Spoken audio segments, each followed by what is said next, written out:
어르신, 며느리분 조심하세요. 김 씨는 숨이 턱 막히며 눈을 크게 떴습니다. 뭐라고? 겨우 내뱉은 한마디.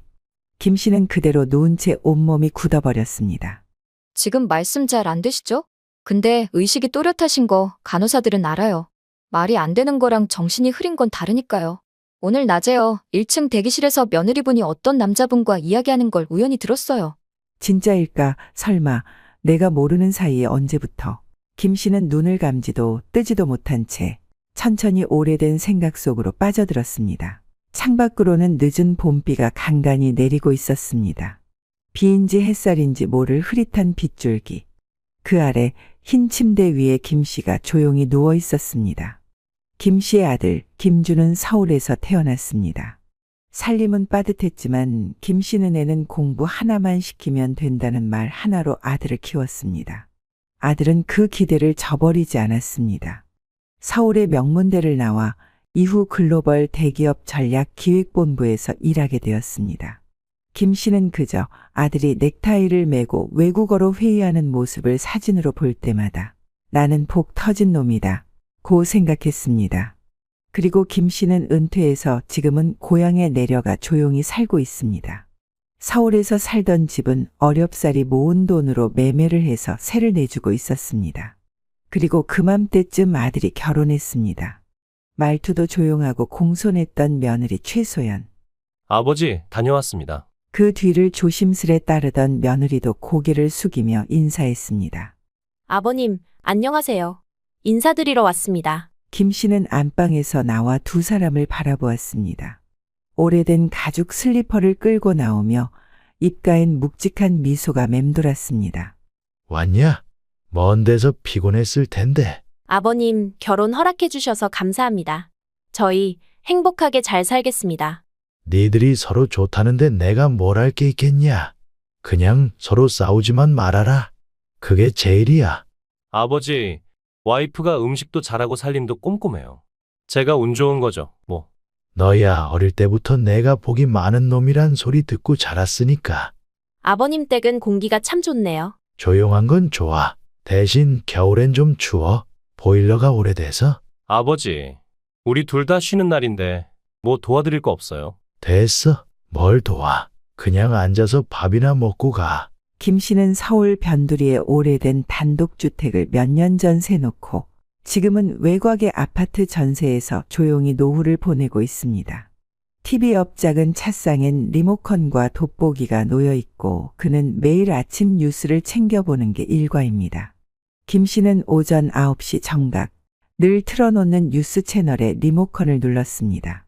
기상청 소식과 환율 시세가 지나간 뒤 앵커의 표정이 살짝 굳어진 화면이 나왔습니다. 서울시 동북권역 재개발 가속화 해당 지역 평당가 3천 넘겨. 화면엔 익숙한 지도가 떴습니다. 김 씨는 처음엔 아무 생각 없이 앵커 멘트를 흘려들었습니다. 북서울 6구역 재건축 확정 40년 넘은 단독주택 밀집 지역 1200세대 신축 예정. 그러다 자막 밑에 깔린 지도를 자세히 본 순간 김 씨의 눈이 커졌습니다. 저기는 자신이 20년 넘게 살았던 그 집. 지난달까지 평당 1,500선이던 이 지역은 재건축 확정 발표 이후 일주일 만에 2배 가까이 치솟은 상황입니다. 그때 준이네가 이 집은 그냥 묵혀두자 했었지. 팔 생각도 없고 못하러 괜히 세금만 낸다면서. 그 집은 당시 평범한 노후된 주택이었습니다. 내부도 낡았고 집값 오를 기미도 없다고 모두들 말했었습니다. 그 말을 듣고 그냥 세나 놓고 살자고 마음을 접었던 게 몇 년 전이었습니다. 김 씨는 천천히 종이를 손바닥에 얹고 바라보았습니다. 한 장짜리 서류가 지금 이 순간만큼은 무게감 있는 유산처럼 느껴졌습니다. 가진 거 하나 없었는데 그래도 우리 준이한테 남겨줄 게 생겨서 다행이네. 다음 날 아침, 김 씨는 아침밥을 차려 먹은 뒤 TV를 켜지도 않고 조용히 책을 읽고 있었습니다. 그때 휴대폰이 울렸습니다. 화면엔 최소연이라는 이름이 떠 있었습니다. 어? 김 씨는 눈살을 살짝 찌푸렸습니다. 준이가 아닌 며느리에게서 오는 전화는 드문 일이었습니다. 여보세요. 아버님, 안녕하세요. 지금 통화 괜찮으세요? 그래. 웬일이냐? 아, 그냥요. 저기 그게. 혹시 예전에 아버님이 사셨던 집 있잖아요. 그쪽 동네 맞으시죠? 왜 그걸 묻냐? 아, 뉴스 보다가 혹시 그 동네가 맞나 싶어서요. 아버님이 전에 거기 잠깐 계셨다고 했던 것 같아서 요즘 집값이 많이 오르더라고요. 괜히 궁금해서 여쭤본 거예요. 하, 그 순간 김 씨는 속으로 조용히 한마디를 삼켰습니다. 여우 같은 아무 일 없다. 괜한 생각 말고 그는 짧게 잘라 말했습니다. 아, 네, 아버님 그냥 혹시나 해서 여쭤본 거예요. 그건 내가 알아서 하마 네가 신경 쓸 일이 아니다. 앞으로 그런 일로 전화하지 말거라. 아, 네. 죄송해요. 저는 그냥 혹시 도움이 될까 싶어서. 김 씨는 그렇게 말한 뒤 전화를 끊었습니다. 그렇게 몇 년이 흘렀습니다. 손녀 하나, 손주 하나 연년생으로 손주도 보여주었고 아들은 회사에서 열심히 일해서 승진도 하였습니다. 하지만 수십 년간 당뇨를 알아온 김 씨는 결국 다리에 괴사가 생겨 전신마취 수술까지 받게 되었습니다. 수술은 무사히 끝났지만 후유증이 남았습니다. 며칠 전부터 왼팔 감각이 둔해졌고 말이 어눌해지기 시작했습니다. 자신이 하고 싶은 말이 머릿속에서는 또렷한데 입을 나오면 다른 말이 되고 있었습니다. 혹시 이러다 뇌까지 간 건 아닐까? 김 씨는 천장을 응시한 채 천천히 숨을 내쉬었습니다. 점점 흐려지는 신체 감각 속에서 유일하게 명확한 건 지금 자신이 혼자라는 사실이었습니다. 병실은 조용했습니다. 천장등은 꺼져 있었고 복도에서 들려오는 간헐적인 발소리만이 세상의 소리를 대신하고 있었습니다. 창밖에서 흘러든 봄비 소리는 바닥 위로 사르르 퍼졌고 회색빛 침묵과 겹쳐지며 어딘가 싸늘한 공기를 만들어내고 있었습니다. 아들 김주는 미국 출장 중이었습니다. 해외 대기업 전략기획팀에서 일하는 그는 갑작스레 날아든 사고 소식에 당장 귀국할 수 없었고 결국 아버지의 병원 보호자 역할은 며느리에게 맡겨졌습니다. 며느리는 그날 저녁 말쑥한 차림으로 병원에 나타났습니다. 흰색 셔츠에 모던한 재킷 그리고 깔끔하게 묶은 머리. 이름표 달린 간호사와 담당 주치의에게도 먼저 인사를 건네며 김 씨의 양목록을 꼼꼼히 받아갔습니다. 아버님, 여기 물 좀 드셔보세요. 미지근하게 데웠어요. 이 약은 식전에 드셔야 하니까 조금만 드시고 나중에 밥 들어오면 또 챙겨드릴게요. 그러면서도 어느 순간엔 이상할 만큼 집요하게 묻곤 했습니다. 아버님, 어제 간호사한테 말씀하신 거 기억나세요? 점심에 제가 뭘 드렸는지도 혹시 기억나세요? 김 씨가 무언가 말하려고 하면 그녀는 곧장 받아 적었습니다. 말이 어눌해질 때면 눈빛이 슬며시 바뀌었습니다. 치매 검사, 혹시 받아보신 적 있으세요? 제가 알아볼까요? 말투는 따뜻했지만 말의 방향은 한쪽으로 기울어져 있었습니다. 치매라는 단어를 의식적으로 반복하고 있다는 것. 의사 선생님 말씀으론 수술 후 인지기능 저하가 일시적으로 올 수도 있다 하셨는데, 근데 그냥 일시적인 게 아닐 수도 있을 것 같아서요. 제가 가까이서 보니까 좀 걱정이 되더라고요. 그녀는 주치의와 단둘이 면담을 요청하기도 했습니다. 겉보기엔 문제될 것이 없었습니다. 오히려 성실한 보호자처럼 보이기도 했습니다. 하지만 김 씨는 속으로 찝찝함을 지워낼 수가 없었습니다. 그리고 그날 오후였습니다. 창문에 떨어지던 빗방울이 한층 잦아들 무렵 조용히 닫혀있던 병실 문이 천천히 열렸습니다. 삐걱, 미세한 소음과 함께 간호사복을 입은 여성의 안으로 들어섰습니다. 갓설은 즈음되어 보이는 젊은 간호사. 머리는 단정하게 묶여 있었고 억지로 눌러쓴 듯한 미소가 입가에 걸려 있었습니다. 이름표에는 정하은이라는 이름이 단정하게 적혀 있었습니다. 그녀는 능숙한 손놀림으로 혈압계와 수액을 확인하며 김 씨에게 다가왔습니다. 무언가 말해야 하는데 말해도 되는 걸까 망설이고 있는 눈이었습니다. 그러다 문득 그녀가 김 씨의 귀 가까이로 얼굴을 바짝 들이댔습니다. 그리고 아주 낮고 조심스럽게 속삭이듯 말했습니다. 어르신, 며느리분 조심하세요. 김 씨는 눈을 휘둥그레 뜨며 그녀를 바라보았습니다. 무언가의 머리를 세게 얻어맞은 듯 멍한 감각이 일었고 입술이 저절로 벌어졌습니다. 뭐라고? 목소리는 갈라졌고 숨은 가슴께에 걸려 헛기침도 제대로 나오지 않았습니다. 정 간호사는 주변을 빠르게 훑어본 뒤 재빨리 침대 옆 의자에 앉았습니다. 그녀의 손이 김 씨의 손등 위에 조심스럽게 얹혔습니다. 따뜻한 손바닥, 그러나 그 속엔 무언가 결심한 기운이 느껴졌습니다. 지금 말씀 잘 안 되시죠? 그녀가 낮게 말을 이었습니다. 근데 의식이 또렷하신 거 저희 간호사들은 알아요. 말이 안 되는 거랑 정신이 흐린 건 다르니까요. 김 씨는 눈을 천천히 깜빡였습니다. 자신이 이해하고 있다는 걸 조심스럽게 표현해 보려는 움직임이었습니다. 정 간호사의 표정이 점점 어두워졌습니다. 한참을 망설이던 그녀는 마침내 숨을 고르고 조심스럽게 입을 열었습니다. 오늘 낮에요. 1층 대기실에서 며느리분이 어떤 남자분과 이야기하는 걸 우연히 들었어요. 김 씨는 숨을 삼켰습니다. 가슴속이 서늘하게 식는 기분이 들었습니다. 어르신 아드님 지금 해외 출장 가 있는 거 맞죠? 정 간호사는 목소리를 한층 낮췄습니다. 그리고 조심스럽게 말을 이었습니다. 사실 제가 그 대화를 엿들었는데요. 원래는 안 들으려고 했는데 그 사람들이 너무 큰 소리로 말하더라고요. 들리는 말로는요, 두 사람이 유산 얘기를 하고 있었어요. 아버님 치매 온 거 확실해. 조금만 더 기다리면 자연스럽게 보호자인 척하고 들어올 수 있어. 서류만 준비해 오면 돼. 이런 식으로요. 김 씨는 눈을 떴지만 말은 나오지 않았습니다. 입술이 말라붙었고 가슴께는 얼음처럼 차가웠습니다. 그리고 그분이 오늘 연명의료 거부 동의서를 들고 왔습니다. 김 씨의 손가락이 떨리기 시작했습니다. 피부 아래 핏줄이 꿈틀거리며 혈관을 타고 식은땀이 스며드는 것 같았습니다. 말투가 어눌해서 치매 판정을 받은 후 사인받아도 법적 문제 없다고 하시더라고요. 그래서 저도 좀 이상하다고 느꼈어요. 정 간호사는 끝내 눈을 피하지 않았습니다.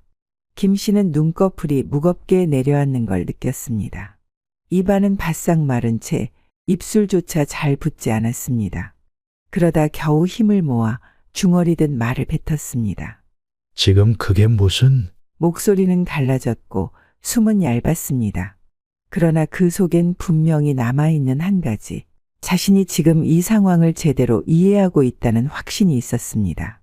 정 간호사는 주변을 조심스럽게 두리번거렸습니다. 복도에서 들려오는 간헐적인 발소리를 한 번 더 확인한 뒤 그녀는 목소리를 한층 낮췄습니다. 속삭임이라기보다는 거의 입김처럼 작고 눌린 목소리였습니다. 사실 이런 말씀드리면 안 되는 건데요. 어르신, 진짜 정신 똑바로 차리셔야 해요. 그녀는 그 말을 남기고 조용히 일어섰습니다. 정 간호사는 마지막으로 김 씨의 발치를 정리하고 병실 문으로 걸어갔습니다. 손잡이를 조용히 돌려 문을 여는 순간 그녀는 문을 반쯤 연 채 고개를 다시 뒤로 돌렸습니다. 조심하세요. 문이 닫히자 병실 안은 다시 조용해졌습니다.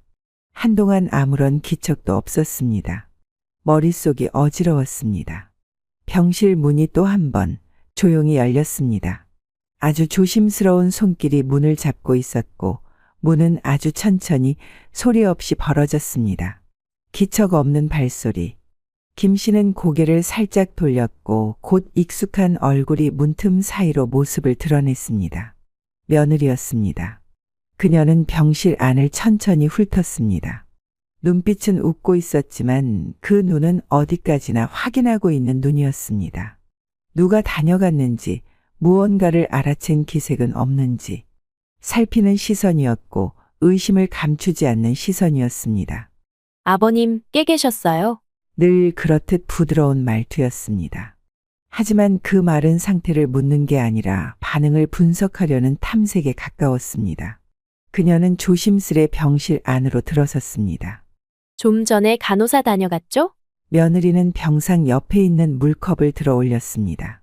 물이 식었네요. 제가 다시 데워올게요. 손끝으로 컵을 들고 살짝 고개를 갸웃했습니다. 오늘은 좀 덜 어눌하신 것 같기도 하네요. 김 씨는 입술을 달싹였지만 결국 아무 말도 하지 못했습니다. 근데 아버님, 그녀는 잠깐 망설이는 척하다가 이마에 손을 갖다 댔습니다. 밖에 덥지도 않은데 왜 이렇게 땀을 흘리세요? 어디 불편하세요? 열 나는 건 아니겠죠? 그녀는 부드러운 말투로 그렇게 말한 뒤 천천히 병실 문 쪽으로 향했습니다. 김 씨는 침대에 누운 채 천천히 그녀를 바라보았습니다. 이불 위로 덮은 손은 미세하게 떨리고 있었고 눈빛은 점점 차가워졌습니다. 그래, 인연이 진짜 날 죽이려는 건가? 속으로 그렇게 중얼한 그는 곧 결심했습니다.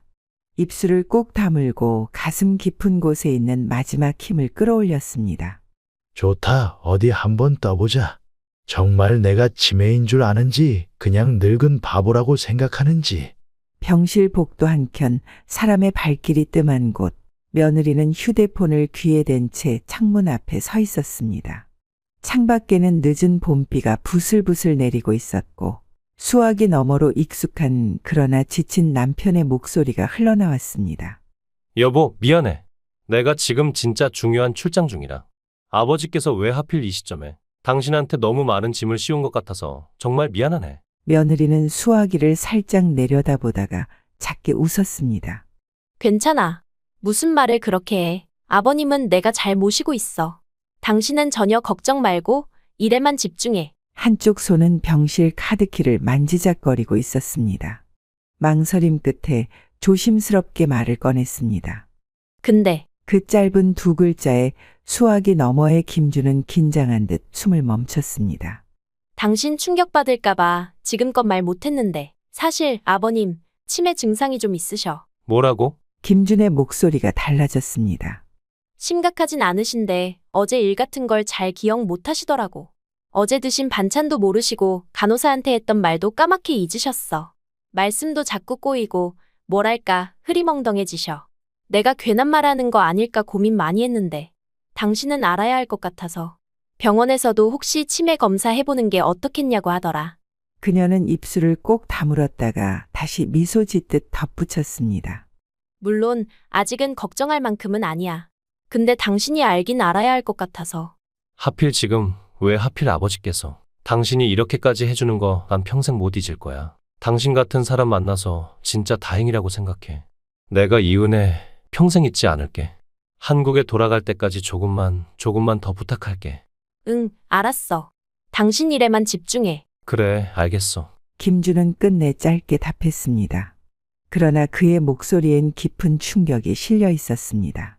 그는 그저 출장지의 회의실 한복판에서 자신이 가장 두려워하던 말을 막 들은 사람이 되어 있었습니다. 그날부터 김 씨는 연기를 시작했습니다. 의식은 또렷했지만 눈동자는 흐리게 굴렸습니다. 말끝은 어눌하게 흐렸고 밥숟갈은 일부러 입을 비껴 흘렸습니다.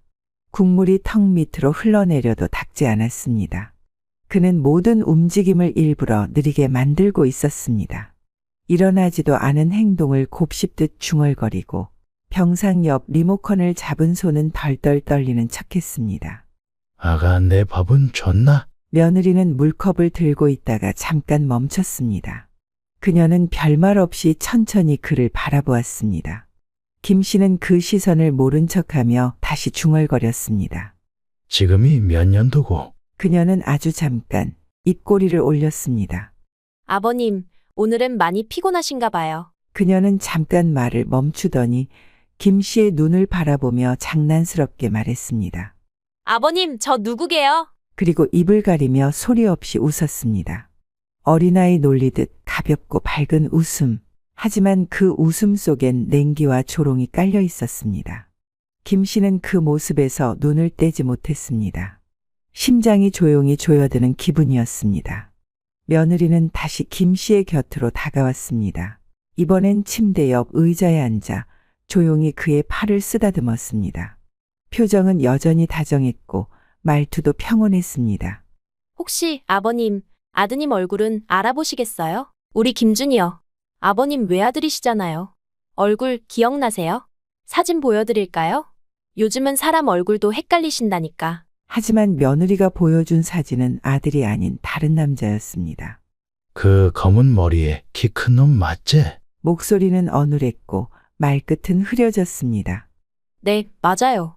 기억하시네요. 그래, 내가 바보인 줄 아는 모양인데 어디 한번 끝까지 가보자.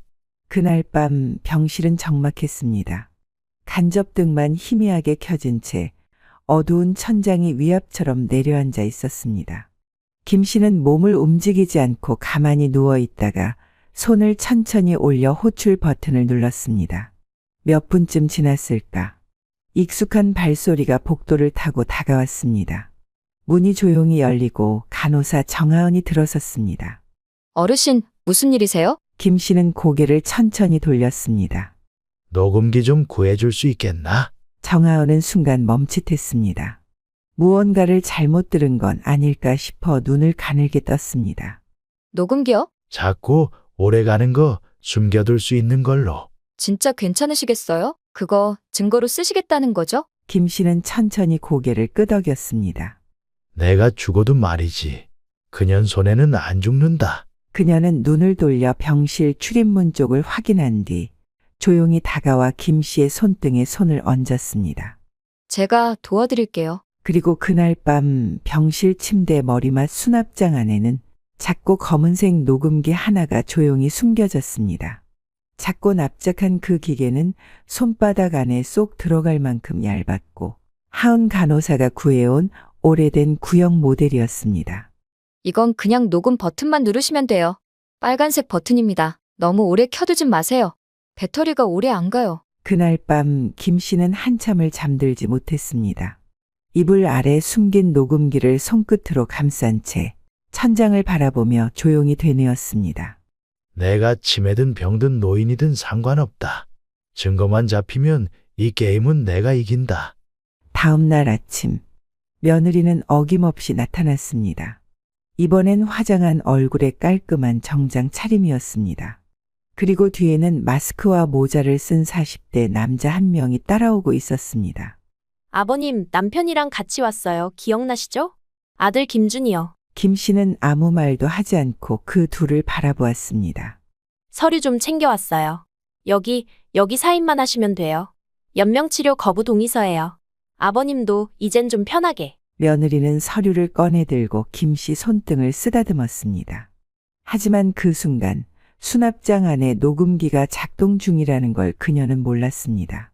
그때 김 씨는 갑자기 시선을 똑바로 고정한 채 입을 열었습니다. 내가 안 죽으면 실망하겠구나. 지연의 얼굴이 싸늘하게 굳었습니다. 네?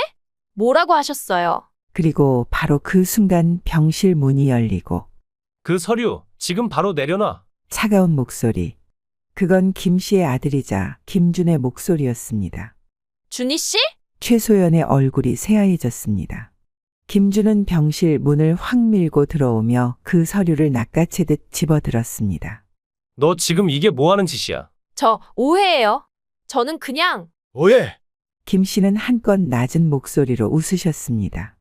연명치료 서류를 가짜 보호자랑 꾸민 게 오해라고? 지연은 그제야 얼굴이 하얗게 질렸습니다. 아니, 그게 아니고 전 그냥 아버님 걱정돼서. 입 다물어. 병원 CCTV도 있고 이 간호사도 증인이야. 그 순간 병실 옆 커튼이 열리고 간호사 한 명과 병원 보안실 직원이 들어왔습니다. 다 녹음됐습니다. 경찰 부르겠습니다. 그 순간이었습니다. 한쪽에 서 있던 모자를 푹 눌러 쓴 남자가 갑자기 몸을 틀며 튀어나갔습니다. 그는 순간적으로 어깨를 숙여 보안 직원을 밀쳐내고 병실 문을 박차고 뛰쳐나갔습니다. 야, 직원이 외쳤고 뒤이어 간호사가 소리쳤습니다. 보안팀 호출해요. 순식간에 병원 복도가 소란에 휩싸였습니다. 간호사들과 병원 직원들이 쏟아져 나오고 복도엔 긴급 호출음이 울렸습니다. 방금 전까지 조용하던 병동이 아수라장이 되었습니다. 저 새끼 잡아. 복도 끝에서 누군가 소리쳤고 2명의 직원이 그를 뒤쫓아 전력 질주했습니다. 그 남자는 캡모자를 푹 눌러 쓴 채 사람들 사이를 비집고 달아났습니다. 김 씨는 침대 위에서 그 광경을 바라보며 깊은 숨을 내쉬었습니다. 가슴께가 천천히 들썩였고 손끝에 힘이 들어갔습니다. 이틀 전 밤, 김 씨는 꺼져 있는 휴대폰을 충전시켜 아들에게 전화를 걸었습니다. 아버지, 괜찮으세요? 왜 이렇게 연락이 안 됐어요? 전화기가 꺼져 있었어. 간호사한테 겨우 부탁해서 충전한 거야. 네? 집사람이 안 도와줬어요? 김준의 목소리가 혼란에 휩싸였습니다.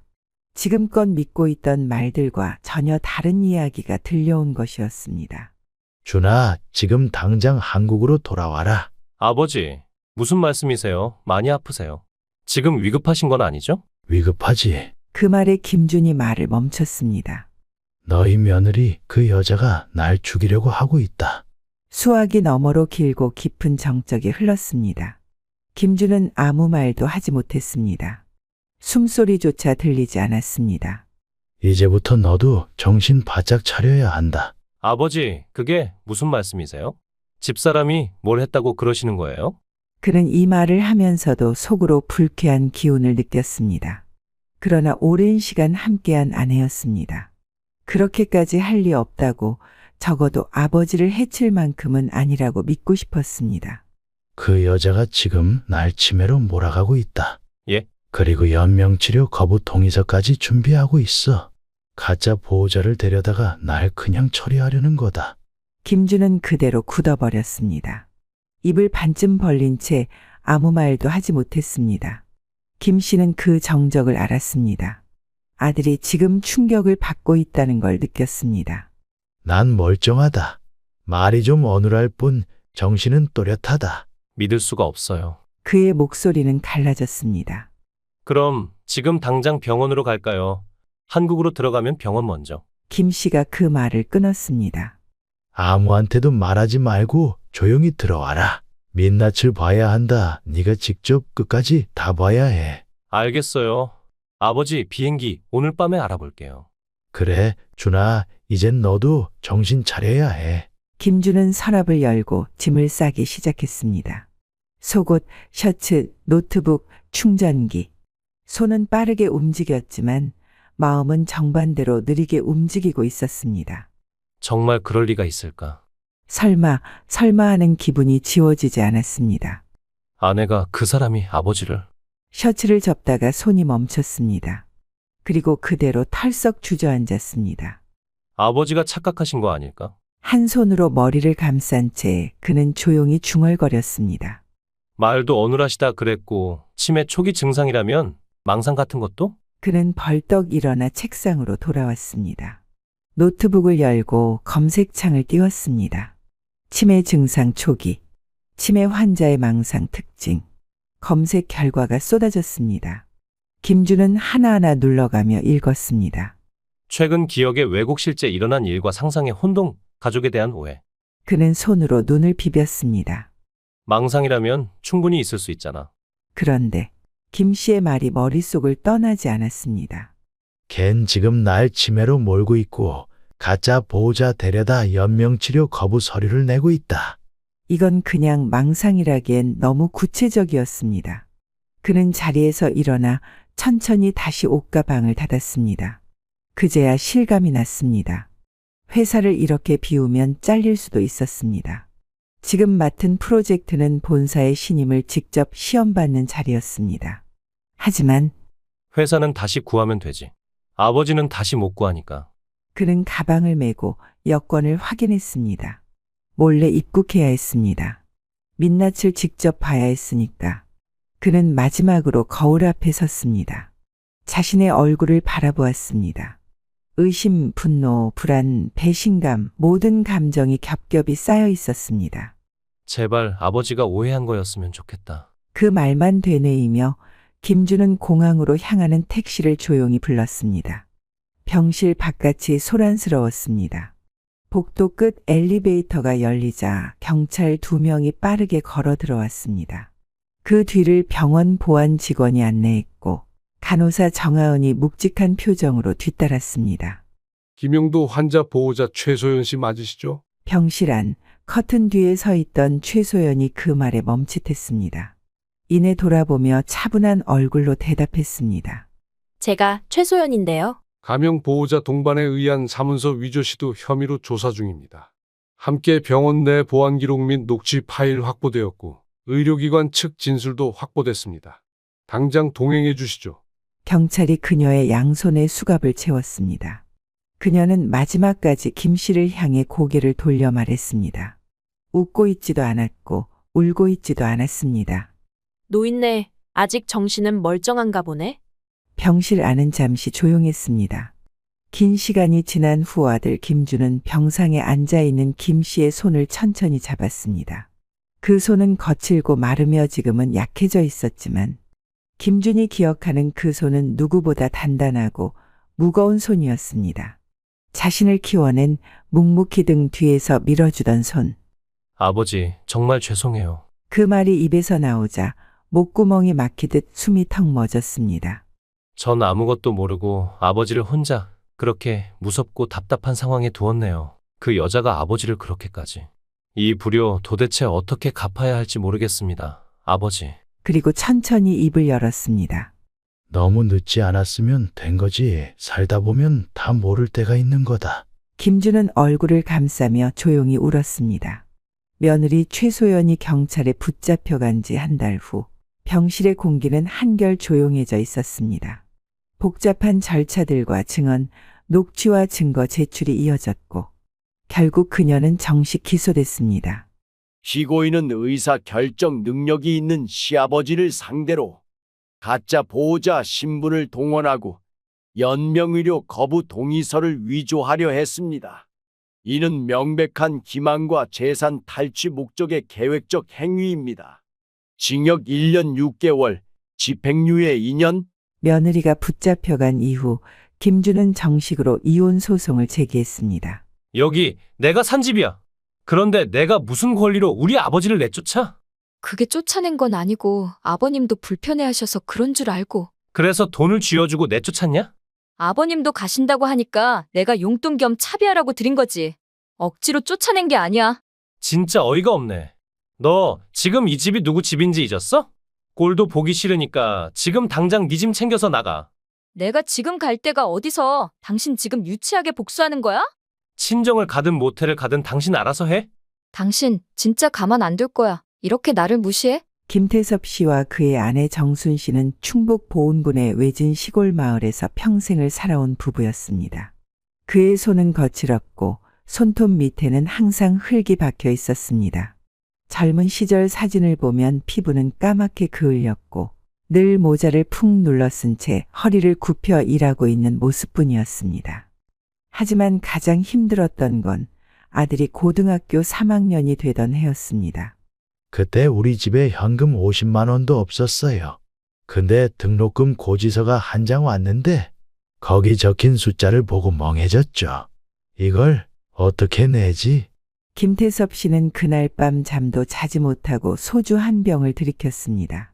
그리고 다음 날 평생 지켜온 조상 대대로 내려온 논 400평을 처분했습니다. 그 논은 아버지가 생전에 절대 팔지 마라 하셨던 곳이었고 그도 어릴 적 거기서 물장구 치며 자랐던 추억이 있던 땅이었습니다. 하지만 그 순간 땅보다 중요한 건 아들의 미래였습니다. 돈이 뭐가 중요해요? 내 아들이 대학 간다는데 한 평도 아깝지 않았죠? 논을 조금 팔아 1,800만 원을 손에 쥐고 그 돈 중 700만 원은 서울의 자취방 보증금, 300만 원은 첫 학기 등록금, 나머지는 첫 학기 생활비로 보냈습니다. 그러다 어느 날 이웃집 아저씨가 한마디 했습니다. 김씨, 너는 그놈의 아들 하나 때문에 몸을 갈아 넣는구나. 김 씨는 허 웃었습니다. 그래도 내 인생에서 제일 잘한 일이 그놈 대학 보낸 거야. 그날 이후로 김 씨는 담배도 끊었습니다. 한 달에 한갑 피우던 걸 아예 끊고 그 돈으로 아들에게 책 한 권이라도 더 사주자고 마음먹었습니다. 그가 가진 건 땅과 땀밖에 없었지만 그 땅은 아들의 발판이 되었고 그 땀은 등록금이 되었습니다. 아들이 2학년이 되자 생활비를 줄이겠다며 과외 아르바이트를 시작했습니다. 그 돈을 다시 부모에게 보내자 김 씨 부부는 그 돈을 고스란히 모아 다시 아들에게 돌려줬습니다. 그 돈은 너 힘들게 번 거다. 엄마 아빠는 괜찮다. 시간이 흘러 민우는 졸업했고 대기업에 합격했습니다. 입사 통보 전화를 받고 그는 맨 먼저 부모님에게 전화를 걸었습니다. 엄마, 아빠, 저 S기업에 붙었어요. 지금 제일 먼저 연락드린 거예요. 어머니, 아버지, 정말 감사합니다. 정말이냐? 성민아, 진짜? 네, 엄마, 진짜예요. 최종 합격 문자도 왔어요. 인터뷰 본 날 느낌이 좀 좋긴 했는데, 너무 떨려서 아직도 믿기지가 않아요. 성민아, 네가 해냈구나. 에이구, 네 아버지가 네가 서울 간다고 할 때 그냥 논밭 팔아다 보낸 거 하늘이 알아줬다. 그 모습을 멀리서 지켜보던 김 씨는 핸드폰을 받아 들었습니다. 우리 아들 축하해. 내일 오면 소고기 사주마. 기뻐서라도 소 한 마리 잡아야 쓰겄다. 알겠어요, 아빠. 내일 뵐게요. 그래, 성민아. 햇살 좋은 오후 작은 농가 마당 위로 멸치 냄새와 함께 행복이 묻어나는 웃음소리가 퍼졌습니다. 그들은 그날 평생 중 가장 넉넉한 저녁상을 받았습니다. 그렇게 아들은 안정적으로 회사를 다니게 되었고 김 씨 부부도 조용하고 평온한 일상을 보냈습니다. 농사일은 예전보다 줄었고 텃밭이나 가꾸며 하루하루를 소박하게 보냈죠. 그렇게 6년이라는 시간이 흘렀습니다. 그동안 성민은 몇 번 승진도 하고 직장에서도 인정받는 위치에 올라 있었습니다. 하지만 바쁜 업무 탓에 고향에 내려오는 일은 점점 줄어들었고 명절이나 겨우 하루 이틀 얼굴을 비추는 정도였습니다. 그날도 김태섭 씨는 마당에서 감자 싹을 정리하다가 문득 핸드폰을 꺼내 들었습니다. 며칠 전 꿈에 아들이 나왔는데 어찌나 쓸쓸하게 웃던지 마음이 놓이지 않았습니다. 여보세요. 아버지. 그래, 성민아. 바쁘냐? 예, 아버지. 요즘 일이 좀 몰려서요. 근데 무슨 일이세요? 네 나이도 이제 32이지 않냐? 네. 결혼은 언제 할 거냐? 너도 가정을 꾸려야지. 결혼이요? 아직 일이 좀 바빠서요. 프로젝트도 있고 요즘엔 다들 늦게 하잖아요. 그래, 요즘 세상 그런 거 아버지도 안다. 너도 이젠 슬슬 마음 열고 사람 만나봐라. 그렇게 자꾸 미루다 보면 시기 놓쳐서 나중에 후회할 수 있어. 알겠습니다, 아버지. 그래, 너야 똑똑하니까 잘 판단하겠지만 엄마도 걱정하시고 그러시더라. 엄마도요. 응?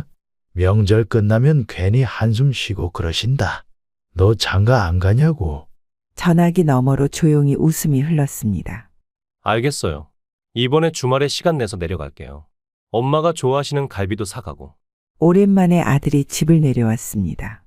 봄 햇살이 따뜻하게 내리쬐는 오후 대문 앞에 멈춰선 은색 승용차에서 성민이 내리는가 싶더니 조수석 문이 열리며 낯선 여인이 뒤따라 내렸습니다. 마당에서 상추를 다듬고 있던 이정순 씨는 깜짝 놀라 고개를 들었습니다. 어머나, 저 아가씨는 누구니? 성민은 쑥스러운 듯 뒷머리를 극적이며 웃었습니다. 아, 여자친구예요. 만난 지는 1년쯤 됐고요. 이제 슬슬 소개해드릴 때가 된 것 같아서요. 그 말에 이정순 씨는 멈칫했습니다. 얼굴엔 기쁨과 당황이 뒤섞인 표정이 떠올랐습니다. 아이고, 기쁘긴 한데 너도 말 좀 하고 데려오지. 집이 엉망이잖아. 냉장고도 비어있고 머리도 안 감았는데. 그 말에 성민은 피식 웃더니 장난기 가득한 얼굴로 말했습니다. 두 분 깜짝 놀래켜 드리려고 그랬죠? 어머니 아버지 보고 얼마나 좋아하실까 싶어서요. 그래, 멀리 오느라 고생했겠구나. 여자친구는 정중히 고개를 숙이며 인사했습니다. 안녕하세요. 처음 인사드려요.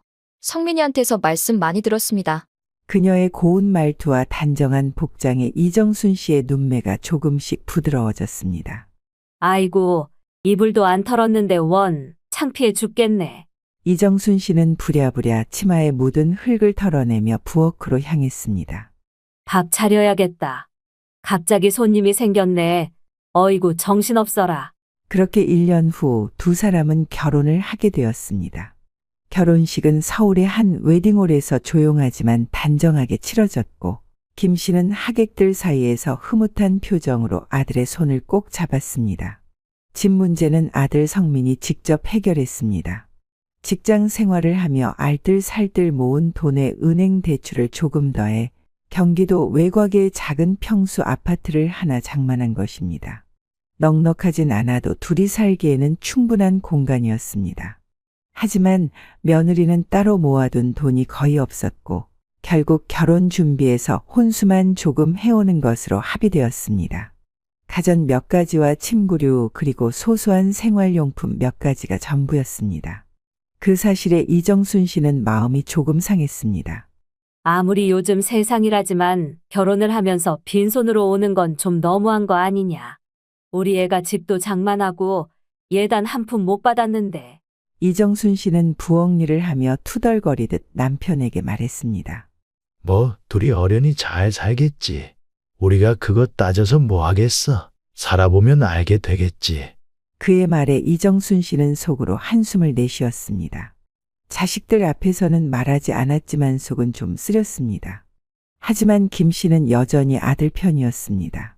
그토록 성실히 자라 자신의 힘으로 집을 마련하고 가정을 꾸려가는 모습을 보며 그래도 우리 아들 잘 컸다. 는 자부심이 마음 한구석을 지키고 있었던 것이죠. 젊은 부부는 새로 얻은 보금자리에서 신혼생활을 시작했습니다. 그러나 그 조용한 시작 속에 조금씩 아주 조금씩 균열이 생기고 있다는 사실은 그 누구도 아직 눈치채지 못하고 있었습니다. 김태섭 씨는 몇 달 전부터 왼쪽 배가 묵직하게 불편한 느낌을 자주 받았습니다. 처음엔 단순한 소화불량이겠거니 생각하고 참고 지냈지만 점점 식욕이 떨어지고 체중이 부쩍 줄기 시작했습니다. 여보, 밥이 왜 이렇게 남았어? 글쎄, 먹고 싶은 생각이 안 나네. 여보, 이거 그냥 넘길 일이 아니야. 병원 한번 가봐요. 결국 김 씨는 읍내에 있는 동네 내과를 찾았습니다. 의사는 초음파 검사 결과를 한참 들여다보더니 얼굴을 굳히고 말했습니다. 어르신, 왼쪽 신장 근처에 종양으로 보이는 덩어리가 있습니다. 정확한 건 CT랑 MRI를 찍어봐야 알겠지만 혹시 모르니 큰 병원에서 정밀 검사 꼭 받으셔야 해요. 신장암 초기로도 의심이 됩니다. 신장암이라는 단어가 귀에 박히는 순간 김 씨의 손끝이 차갑게 식었습니다. 병원 문을 나서는 길 발걸음은 무겁고 머릿속은 하얘졌습니다. 정순아, 나 좀 안 좋은 것 같아. 뭐가? 병원 갔더니 신장 근처에 뭔가 덩어리가 있다네. 이게 암일 수도 있대. 이정순 씨는 밥 숟가락을 내려놓고 멍해졌습니다. 잠시 말을 잇지 못하다가 이내 벌떡 일어나며 말했습니다. 내가 민우한테 전화할게. 당장 큰 병원 가야 해, 당신.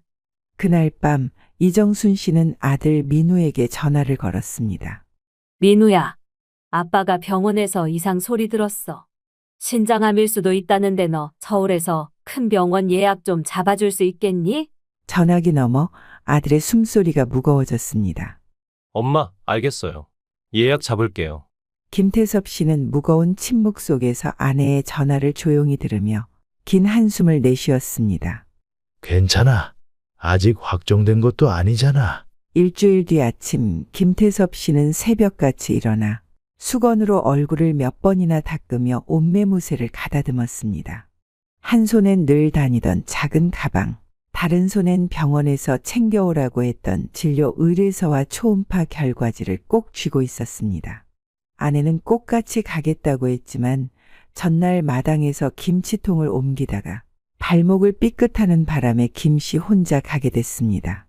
부엌에서 이정순 씨가 쩔뚝거리며 걸어 나왔습니다. 당신 도시락이라도 싸줄 걸. 아침도 못 먹고 가면 속 버릴 텐데. 됐어. 병원 근처 가면 먹을 데야 있지. 그냥 당신 다리나 잘 챙겨. 병원 한번 갔다 오는 건데 뭐 대수라고. 바로 내려올 거야. 저녁쯤이면 도착하겠지. 그렇게 김태섭 씨는 혼자서 서울행 버스에 몸을 실었습니다. 평생을 고생만 하고 살아왔는데 이제 와서 무슨 암이라니. 그런데 혹시 정말 무슨 일이라도 생기면? 김 씨는 사진을 꺼내보며 중얼거렸습니다. 아무 일 없어야 할 텐데 아직은 떠나기엔 내가 할 일이 많아. 서울에 도착해서 택시를 타고 곧장 병원으로 갑니다.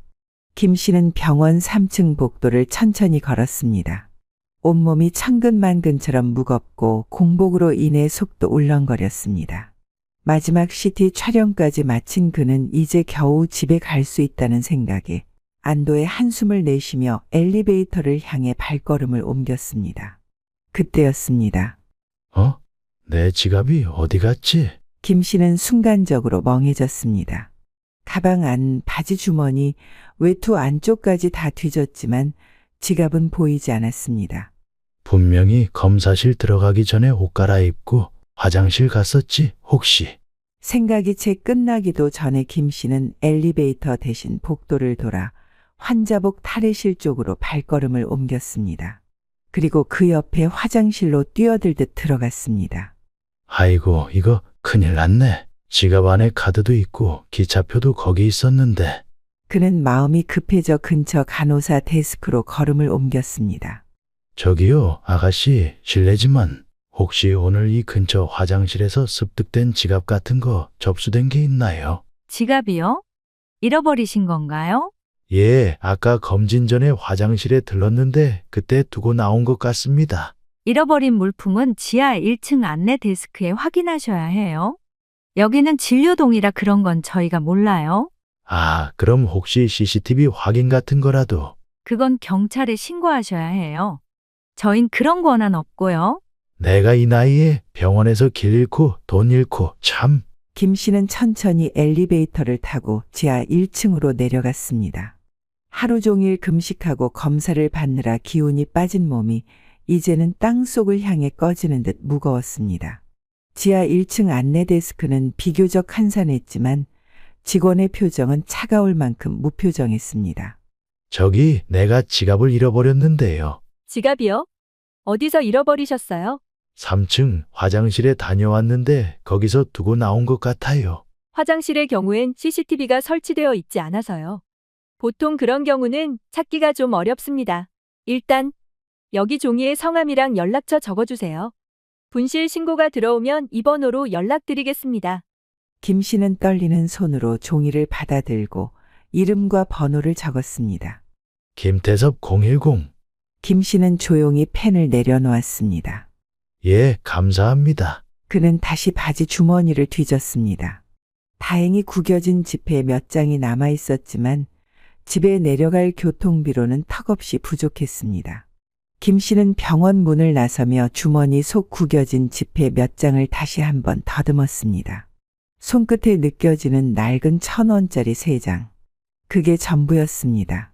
뭐라도 입에 넣어야지. 하루 종일 굶었는데.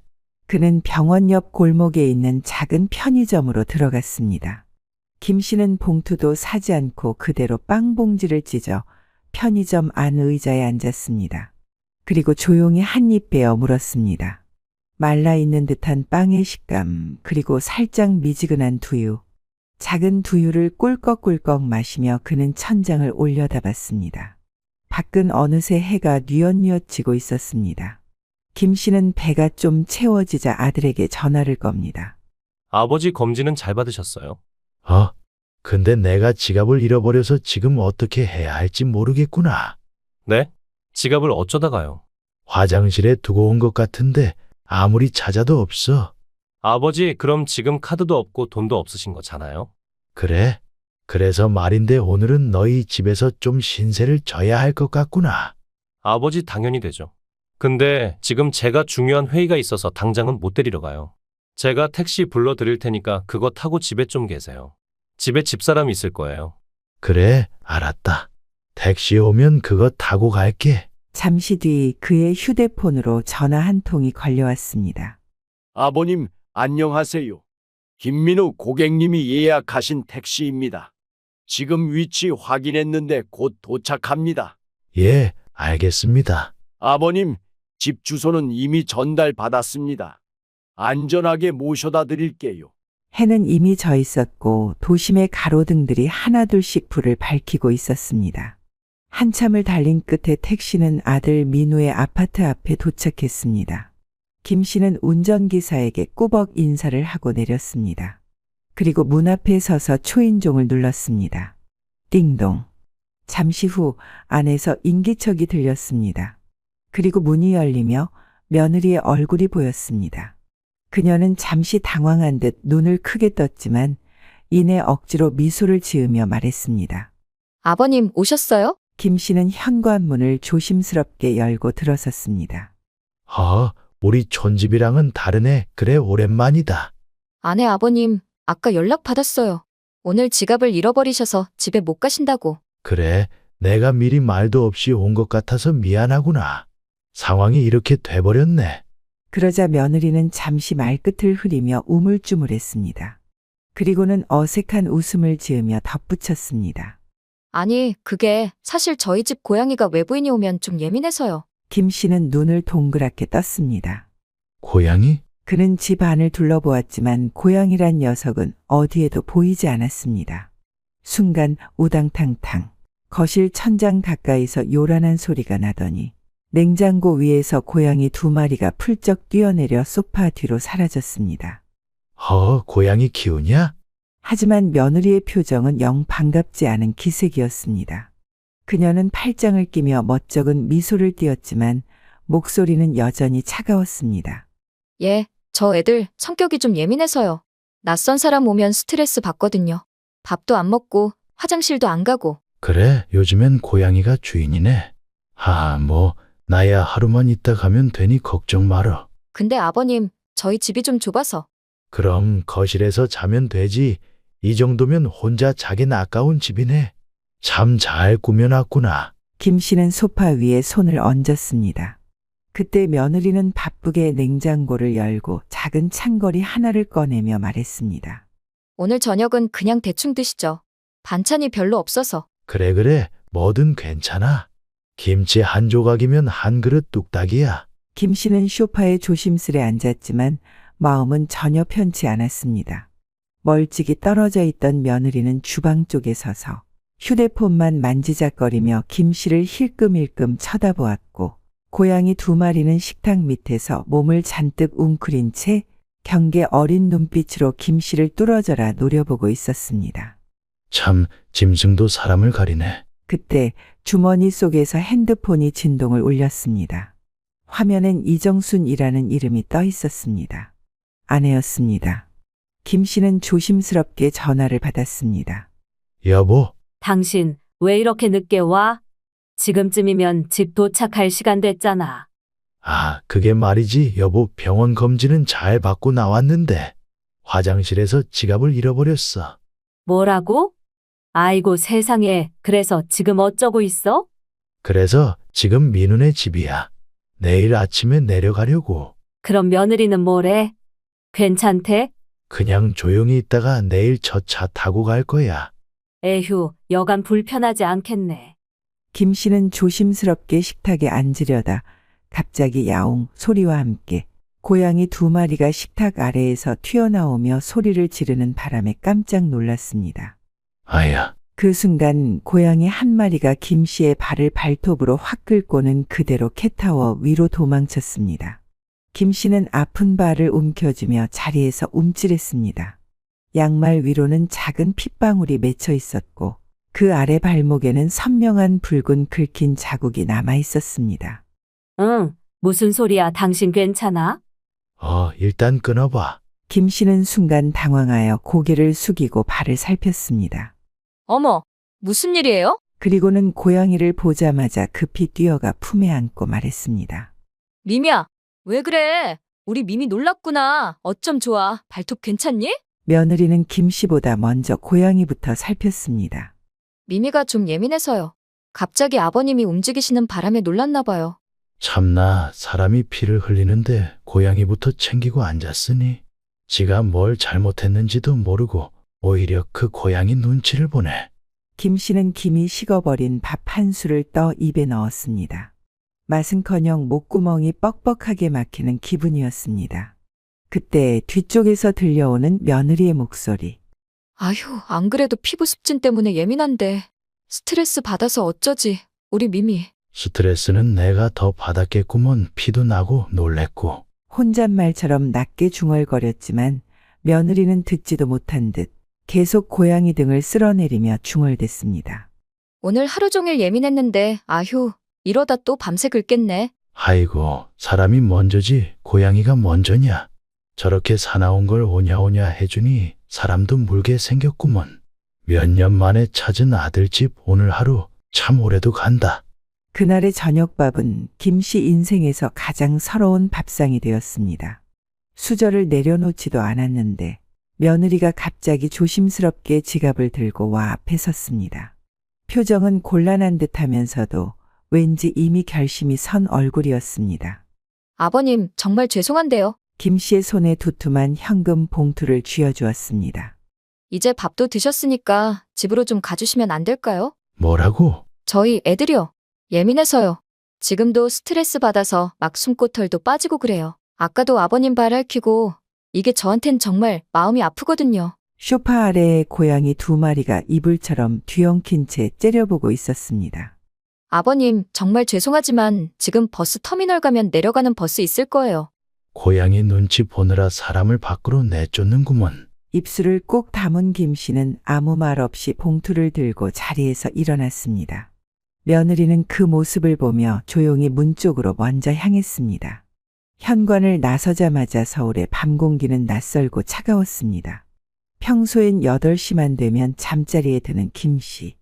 하지만 지금은 밤 8시가 다 돼가는데 그는 서울의 어둑한 거리를 혼자 걷고 있었습니다.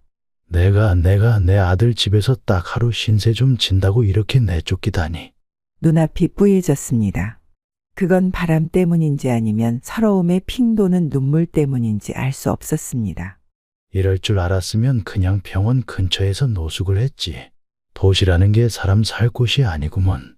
그렇게 택시를 타고 김 씨는 버스 터미널로 향했습니다. 아버님, 택시 여기서 내리시면 됩니다. 운전기사가 조심스레 말하자 김 씨는 고개를 끄덕이며 내렸습니다. 버스터미널.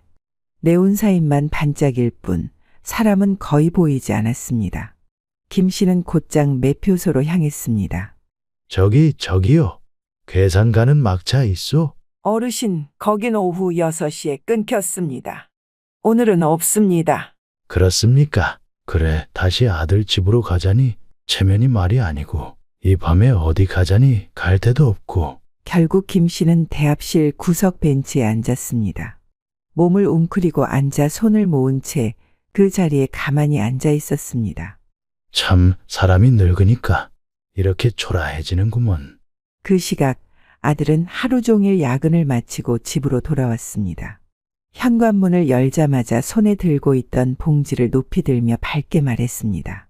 아버지, 저 왔어요. 아버지 좋아하시는 땅콩 강정이랑 호두과자도 샀어요. 그러나 집안은 이상하리만치 조용했습니다. TV 소리도 웃음소리도 반기는 목소리도 없었습니다. 아버지, 그제야 며느리가 부엌에서 조심스레 나왔습니다. 응, 자기 왔어? 응, 근데 아버지는 주무시고 가신다더니? 아, 아버님?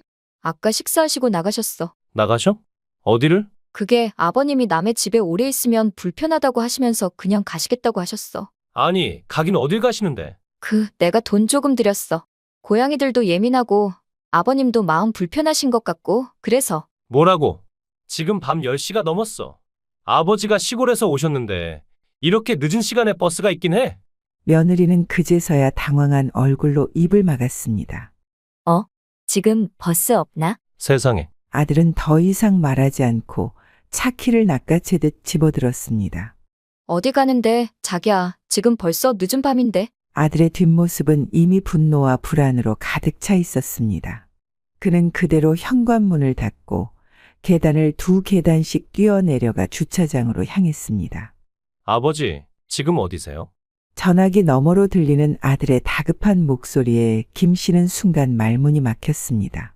그는 주위를 둘러보며 한숨을 쉬고 낮은 목소리로 말했습니다. 그게 지금 버스터미널 근처다. 버스터미널이요? 거기 왜요? 집에서 자고 가려 했는데 며느리가 말하더라. 고양이들이 예민해서 좀 나가주면 좋겠다고. 그리고 곧 아들의 숨소리가 거칠게 바뀌었습니다. 뭐라고요? 그냥 나는 괜찮다. 근처 여관 잡고 하룻밤 묵고 내일 첫 차로 가면 된다. 아버지, 잠깐만요. 집사람이 아버지한테 나가달라고 했다고요? 그게 꼭 그렇게 얘기한 건 아니고 고양이도 예민하다니까 뭐 나도 괜히 민폐가 될까 싶어서 나왔지. 이 사람이 제정신인가? 미쳤나 정말? 괜찮다. 너까지 신경 쓰게 하고 싶지 않아 그냥. 아니요. 아버지, 거기 계세요.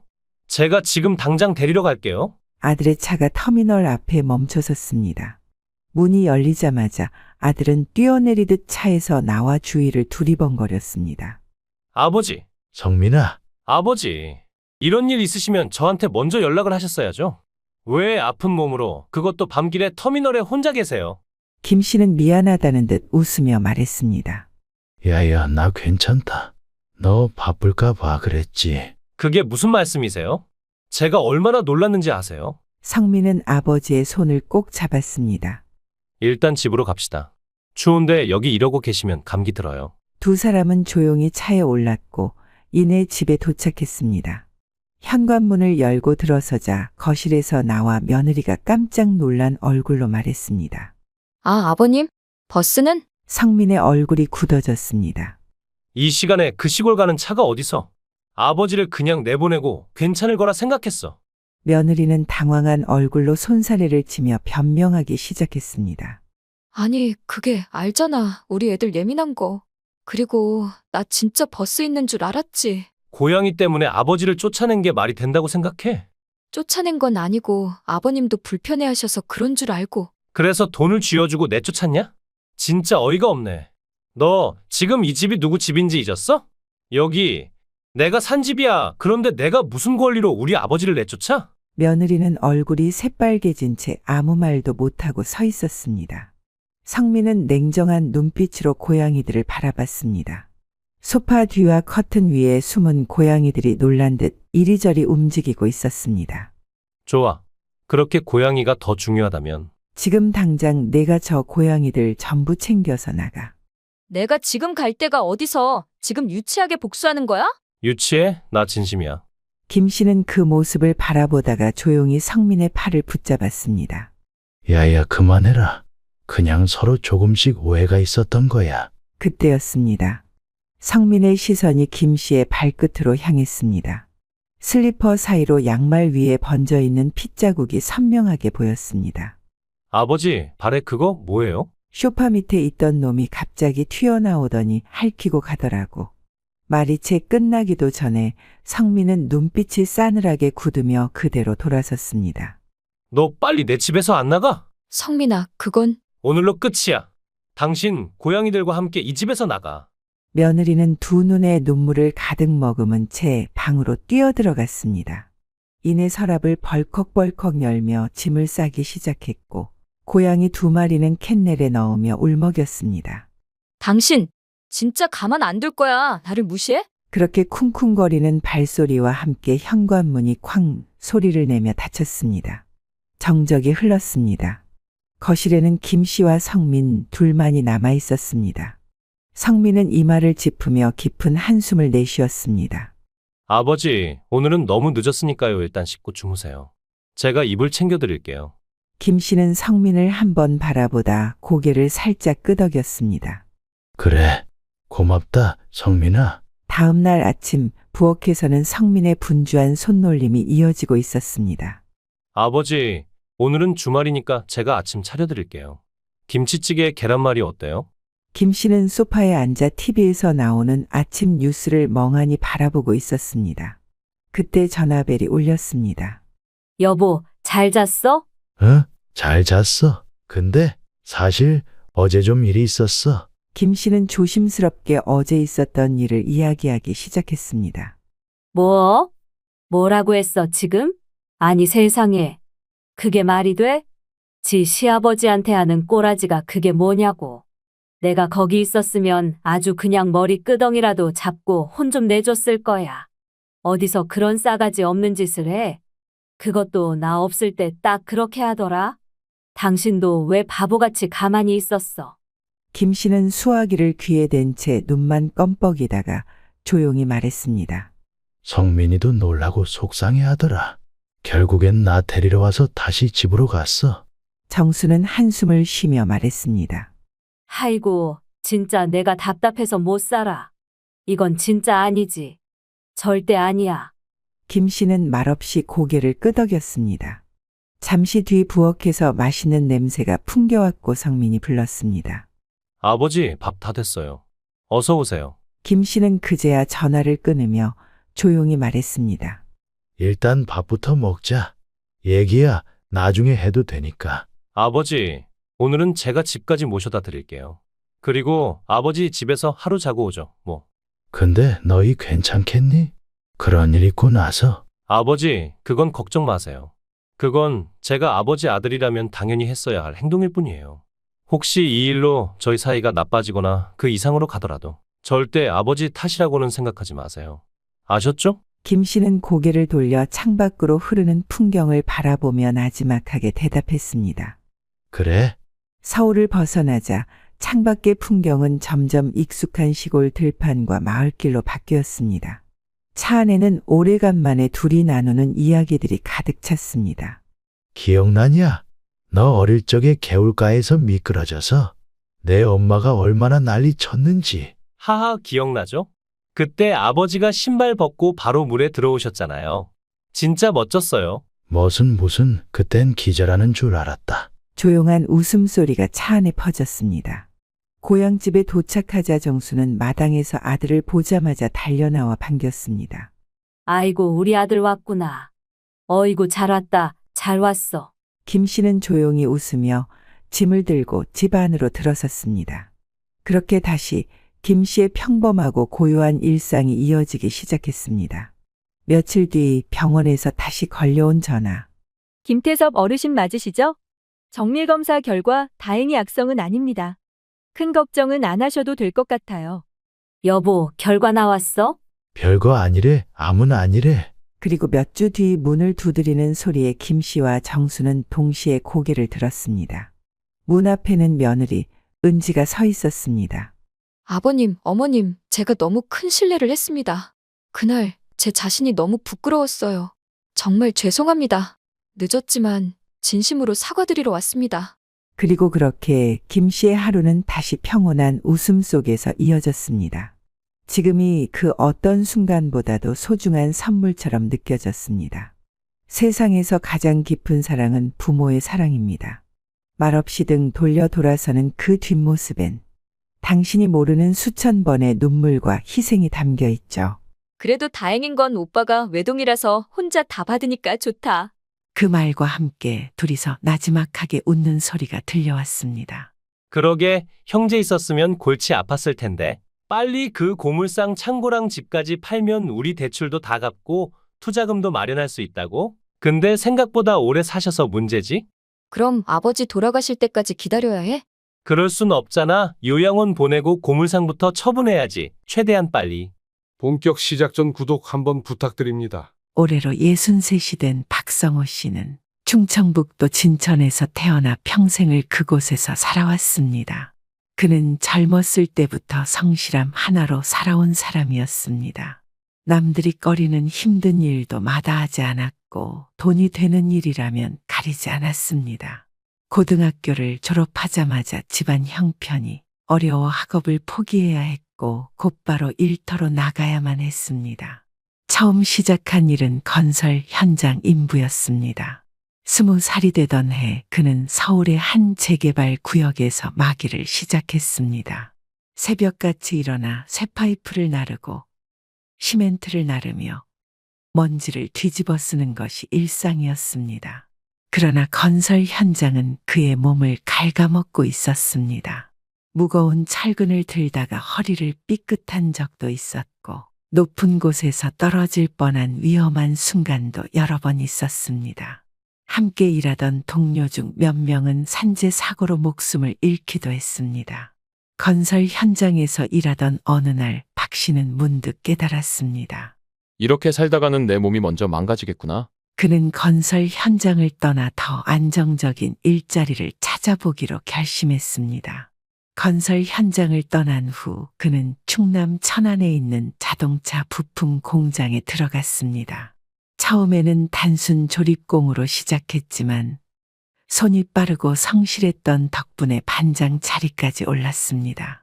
기계 소음이 가득한 작업장에서 하루에 12시간 넘게 서서 일하는 것이 당연한 일상이었습니다.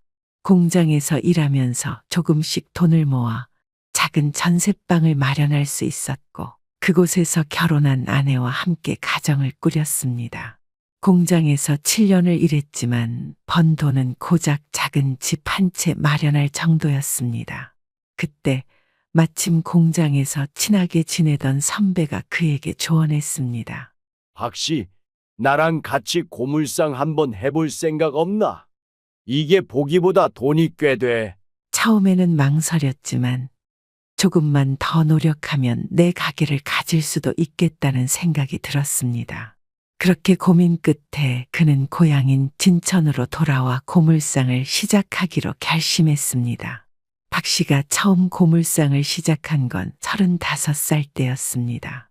모은 돈으로 진천 시골 마을에 작은 고물상 창고 하나를 임대했습니다. 그때까지만 해도 폐지를 줍고 고철을 모아 파는 것이 이렇게 힘든 일인지 몰랐습니다. 그는 폐지를 모아오는 노인들에게 몇 푼이라도 더 챙겨주려고 노력했습니다. 자신도 가난하게 살아봤기에 힘든 사람들을 외면할 수 없었습니다. 그러나 그는 단 한 번도 이 일이 부끄럽다고 생각한 적이 없었습니다. 이게 다 돈이 되는데 부끄러울 게 뭐 있나? 그렇게 악착같이 일하며 모은 돈으로 그는 마침내 자신의 땅에 제대로 된 창고를 마련할 수 있었습니다. 그는 이렇게 몸을 갈아 넣으며 번 돈을 아들에게 쏟아부었습니다.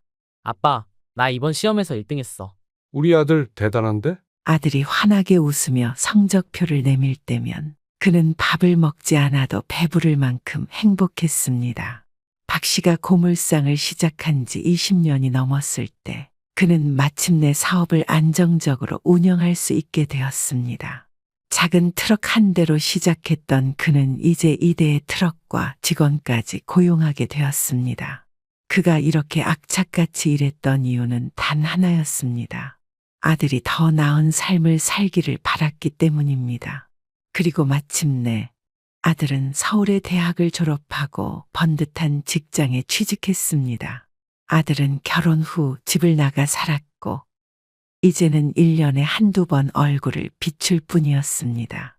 처음 아들이 결혼을 했을 때만 해도 박 씨는 며느리와도 잘 지낼 수 있을 거라 기대했습니다. 아이고, 우리 며느리가 처음 오는 날인데 뭐라도 대접해야지. 그는 소고기를 넉넉히 사다가 정성껏 국을 끓였고 고사리 나물이며 나박 김치까지 직접 담갔습니다. 예비 며느리는 현관문을 열자마자 코를 킁킁거리며 손으로 코를 살짝 가렸습니다. 박 씨는 순간 당황했지만 애써 웃으며 대꾸했습니다. 아, 요즘 폐지랑 고철이 많아서 그랬나 보네. 환기 좀 하면 괜찮아질 거야. 그러나 며느리는 거실에 앉아도 불편한 기색을 감추지 않았습니다. 소파에 앉으면서도 어디 먼지가 묻을까 걱정하는 듯 옷깃을 만지작거렸습니다. 처음 몇 달은 그래도 명절이나 특별한 날이면 아들이 며느리와 함께 집에 찾아왔습니다. 그러나 점점 횟수가 줄어들더니 어느 순간 1년에 한두 번 얼굴을 비추는 것조차 당연한 일이 되었습니다. 박 씨가 아들에게 전화를 걸면 아들은 항상 아버지, 이번 주는 좀 바빠서요. 다음에 연락드릴게요. 라는 말을 반복했습니다. 그러던 어느 날 박 씨는 우연히 며느리가 아들과 통화하는 소리를 듣게 되었습니다. 오빠, 굳이 또 가야 돼? 이번 주에 겨우 쉬는데. 그래도 아버지가 오래간만에 오라고 하시니까. 우리 가정이 먼저지. 아버님한테 너무 신경 쓰지 마. 박 씨는 귀를 의심했습니다. 전화가 아직 꺼진 줄도 모르고 며느리는 태연하게 그런 말을 했고 아들은 대꾸 없이 조용히 그녀의 말을 듣고 있었습니다. 그리고 며칠 후 아들은 핑계를 대며 오지 않았습니다. 그제야 박 씨는 깨달았습니다. 며느리가 아들의 마음을 조금씩 돌려놓고 있었고 아들도 그 말에 점점 익숙해지고 있다는 것을. 아들이 가정을 꾸렸으니 당연히 신경 쓸 일이 많을 거라고 생각했습니다.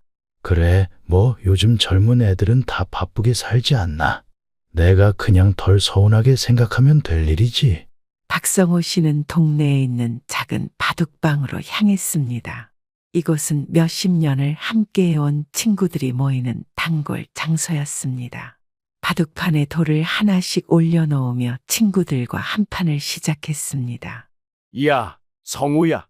요즘은 집에 있는 거 지겹진 않냐? 지겹긴 그냥 그런 거지 뭐. 애들이 찾아오기라도 하면 좀 덜 심심할 텐데 요즘은 그것도 없으니 더 적적하지. 요즘은 애들이 집에도 찾아오지 않고 전화를 걸어도 받지도 않아. 한참 후에 전화 와서는 회의니 뭐니 바빴다고 하면서 끊기 바쁘지. 그래, 요즘 애들은 부모를 섬길 줄 몰라. 받을 줄만 알지. 맞아. 우리 때는 상상도 못할 일이지. 아이고, 애초에 전화라도 오면 다행이지. 우리 집에는 카톡 하나 보내고 마는 날도 많아. 이제 우리도 기대를 접어야지. 애초에 우리가 자식한테 뭘 바라는 게 잘못된 거야. 그렇게 친구들은 다시 바둑판 위에 시선을 돌렸습니다. 그러나 모두의 얼굴에는 씁쓸한 표정이 떠나지 않았습니다. 야, 우리 나이쯤 되면 뭐든 다 조심해야 돼. 한 친구가 한숨을 내쉬며 말을 꺼냈습니다. 그래, 젊을 때야 몰랐는데 이제 와서 온몸이 삐걱거리니까 후회가 밀려오더라. 사실 그도 요즘 들어 허리가 뻐근하고 무릎이 시큰거리는 날이 많아졌습니다. 고물상 일을 하며 평생 무거운 것만 들고 살아서 그런지 조금만 무리해도 허리부터 먼저 비명을 질렀습니다. 나는 아침마다 허리가 쑤셔서 일어나기가 힘들어. 무릎도 예전 같지 않지. 조금 오래 서 있으면 욱신거린다니까. 아이고, 나도 그래. 손끝이 저릿저릿할 때가 많아. 의사한테 가니까 관절염 초기라더라고. 그래도 너는 병원 가서 진단이라도 받았지. 나는 병원 가는 게 무서워서 참고만 산다. 젊었을 땐 무조건 열심히 일하는 게 최고라고 생각했는데 이제 와보니 건강이 최고야. 우리 때는 하루라도 더 일해야 먹고 살았잖아. 아프다고 쉴 수도 없고 병원비 걱정되니까 참고 일했던 거지. 그래서 지금 이렇게 된 거야. 젊었을 때 조금만 덜 무리했어도 이러진 않았을 텐데.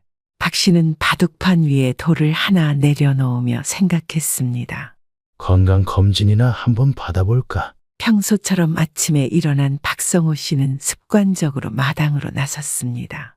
고물상을 운영하며 평생 몸을 움직여 살아왔던 그는 아무리 나이가 들어도 가만히 앉아 쉬는 법이 없었습니다.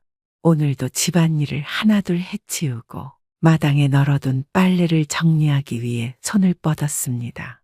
그러나 순간 어지럼증이 몰려왔습니다. 눈앞이 흐릿해지며 머리가 핑 도는 느낌이 들었습니다. 왜 이러지? 박 씨는 순간적으로 다리가 풀리는 듯한 느낌을 받았습니다.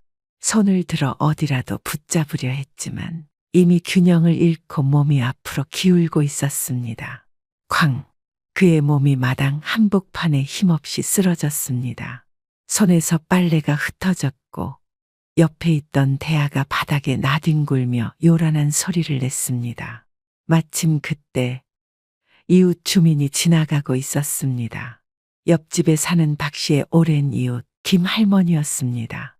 김 할머니는 대야가 넘어지는 소리를 듣고 무슨 일인가 싶어 박 씨의 집 쪽으로 발걸음을 옮겼습니다. 어라? 이게 무슨 소리여? 그러나 그녀는 마당에 쓰러져 있는 박 씨를 보자 순간 깜짝 놀라 손으로 입을 틀어막았습니다. 박씨, 이보게, 정신 차려봐! 김 할머니는 급히 다가가 박 씨의 얼굴을 살폈습니다. 그의 얼굴빛은 새파랗게 질려 있었고 이마에는 땀이 송골송골 맺혀 있었습니다. 이거 큰일 났네? 김 할머니는 곧바로 119에 전화를 걸었습니다. 그렇게 몇 분이 흐른 후 구급대원들이 도착해 박 씨를 들것에 눕혔습니다. 의식이 흐려진 상태입니다. 빠르게 병원으로 이송해야 합니다. 환자분, 저희 말 들리시나요? 쓰러진 박 씨는 대답조차 할 수 없었습니다. 그렇게 그는 급히 병원으로 실려갔습니다.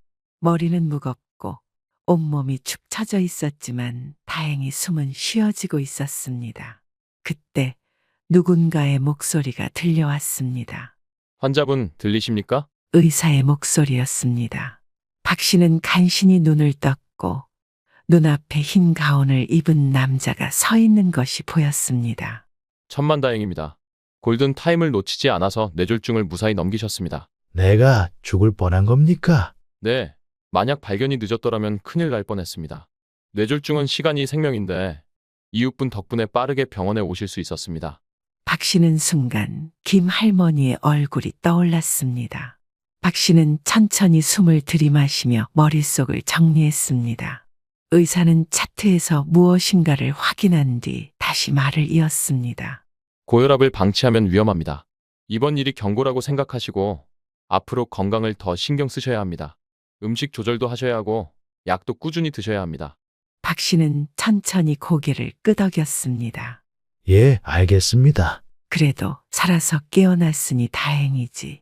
그때 병실 문이 살며시 열리며 간호사가 들어왔습니다. 박성호 환자분, 아까 보호자분과 연락이 되셨습니다. 박 씨는 순간 깜짝 놀라며 고개를 들었습니다. 네? 보호자요. 네, 아드님께서 연락을 받으셨고 저녁에 병원에 도착할 예정이라고 합니다. 아, 그렇습니까? 평일이라 바쁠 텐데 그래도 와주는구나. 눈가가 뜨거워지는 듯한 느낌이 들었습니다. 그는 아들이 점점 자신과 멀어지고 있다고만 생각했는데 이제 와서 이렇게 병문안을 와준다고 하니 그동안 가졌던 서운함과 섭섭함이 한순간에 무너지는 듯 했습니다. 박성호 씨는 희미한 의식 속에서 서서히 눈을 떴습니다. 아들과 며느리였습니다. 그가 아프다는 소식을 듣고 바쁜 와중에도 찾아와 준 것에 대한 뭉클한 감정이 밀려들었습니다. 그러나 그들의 표정을 보고 순간 얼어붙었습니다. 걱정과 안도보다는 어딘가 불편해 보였습니다. 이제 혼자 사는 건 무리겠지. 아버지가 요양원에 들어가시면 집은 어떻게 하지? 순간 박 씨는 심장이 덜컥 내려앉는 기분이 들었습니다. 다시 조용히 눈을 감았습니다. 그러니까 하루라도 빨리 팔아야 한다니까. 며느리의 목소리였습니다. 그녀는 애써 낮게 속삭이는 듯했지만 그 안에 담긴 조급함과 불만을 숨기지 못하고 있었습니다. 근데 생각보다 오래 사셔서 문제지. 당신도 알잖아. 그 고물상 창고랑 집까지 팔면 우리 대출도 다 갚고 투자금도 마련할 수 있다고. 그럼 아버지 돌아가실 때까지 기다려야 해. 그럴 순 없잖아. 요양원 보내고 고물상부터 처분해야지. 최대한 빨리. 그의 아들과 며느리는 단 한 번도 그의 건강을 걱정하지 않았습니다. 그들에게 중요한 것은 오직 집과 고물상이었습니다.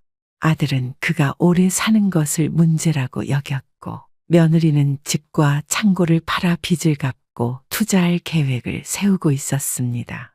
박 씨는 깨달았습니다. 아들은 처음부터 그의 건강 같은 것은 신경 쓰지 않았습니다. 그의 병문안을 온 이유도 그의 안부를 걱정해서가 아니라 그가 살아있는 한 재산을 처분할 수 없기 때문이었습니다. 박 씨는 숨을 죽이고 침대에 가만히 누워 있었습니다.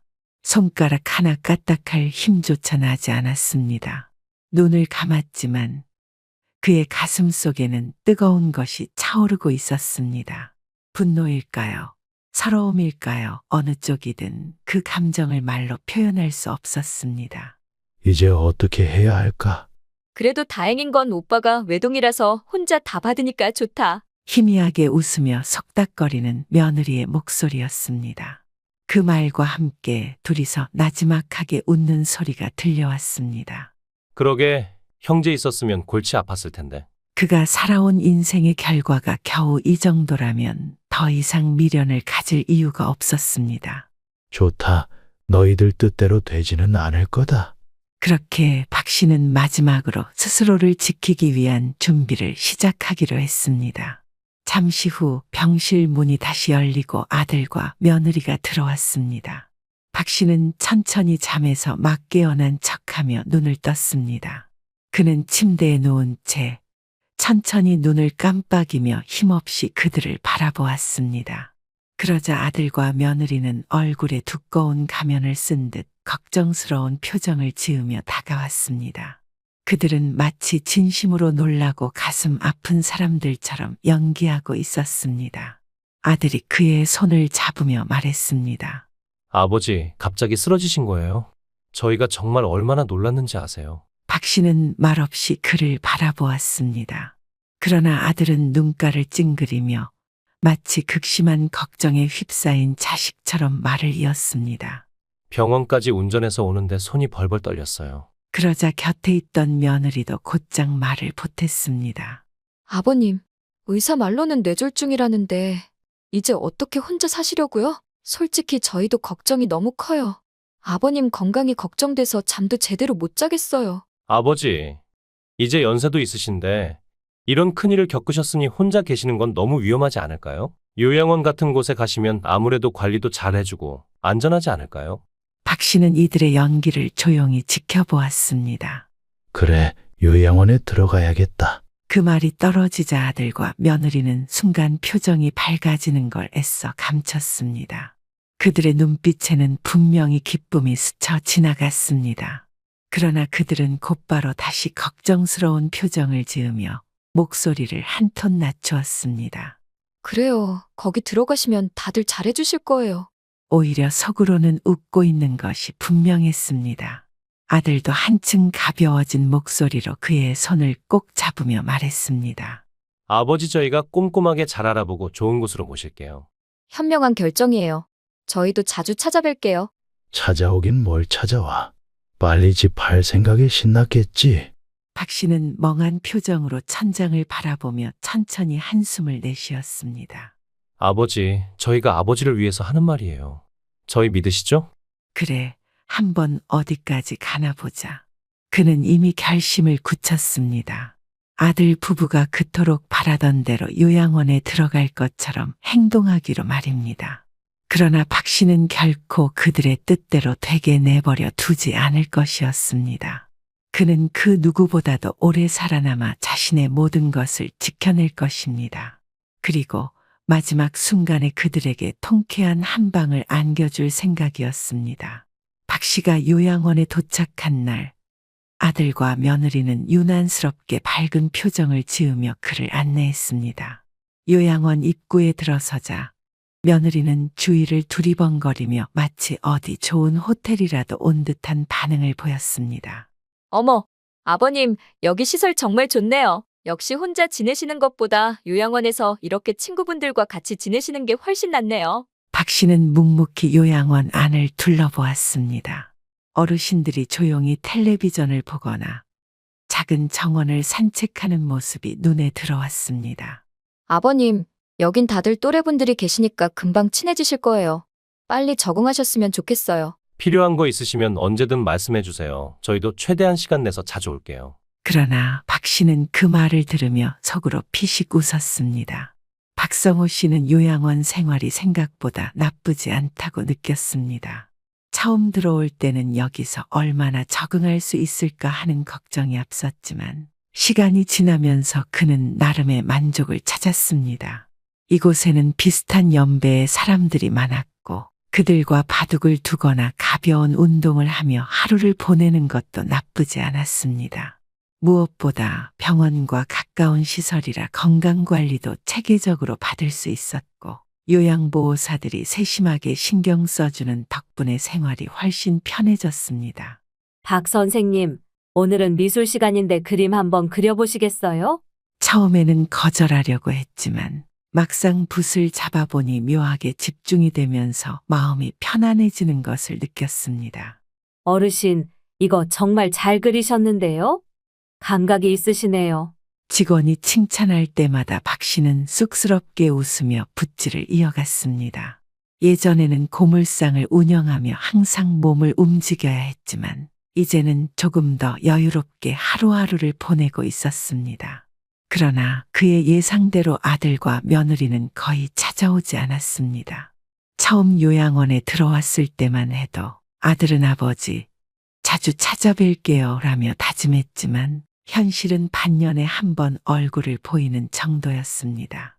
전화 한 통 없는 날이 늘어갔고 연락을 해도 바쁘다는 대답만 돌아왔습니다. 박 씨는 그저 허탈한 미소를 지으며 전화를 끊었습니다. 더 이상 기대할 것도 없었습니다. 그는 요양원의 창문을 바라보며 천천히 눈을 감았습니다. 그래, 역시 예상대로였어. 요양원의 창문으로 부드러운 햇살이 들어왔습니다. 오늘이 무슨 날인지 알았지만 그 누구도 찾아오지 않을 거라 생각하고 있었습니다. 그러나 그때 병실 문이 열리며 아들과 며느리가 케이크를 들고 들어왔습니다. 아버지, 생신 축하드려요. 박 씨는 순간 아들의 얼굴을 조용히 바라보았습니다. 그의 표정은 환하게 웃고 있었지만 어딘가 어색했습니다. 이제야 오긴 왔군. 케이크 위에 촛불이 흔들렸습니다. 그러나 그 누구도 먼저 불을 끄려 하지 않았습니다. 잠시 어색한 침묵이 흐른 후 아들은 조심스럽게 입을 열었습니다. 아버님, 요양원 생활도 이제 몇 달 되셨잖아요. 좀 어떠세요? 적응은 잘 되셨어요? 근데 그 아버님 집이 지금 비어 있잖아요. 혹시 그거 팔면 안 될까요? 지금 시세가 너무 좋아요.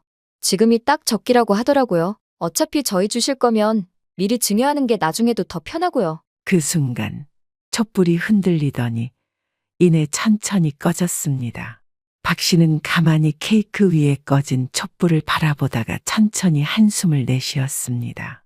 너희가 정말 내 자식이 맞긴 하냐? 그 말에 아들은 당황하며 눈을 깜빡였습니다.